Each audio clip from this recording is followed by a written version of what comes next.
ਨਾ ਬੋਲ ਜੇ ਮੈਂ ਖੋਲਣ ਲੱਗਾ ਥੋੜਾ ਮੁੱਢਿਆਂ ਨੂੰ ਲਾਤਾ ਤੁਸੀਂ ਥੋੜਾ ਆਪਾਂ ਜੇ ਤੇ ਖੋਲ ਕੇ ਇਹਨੂੰ ਬਾਹਰ ਨੂੰ ਤੇ ਮੈਂ ਗੱਲਾਂ ਕਰਨਾ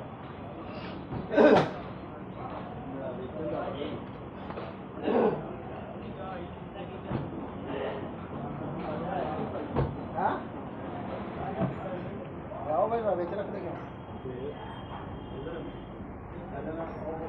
ਚਲੋ ਮਾਰ ਕੇ ਸਾਲ ਲੈ ਗਏ ਇਹਨਾਂ ਬਣਾ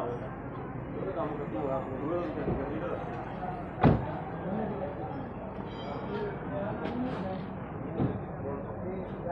ਮੇਰਾ ਲੈ ਗਿਆ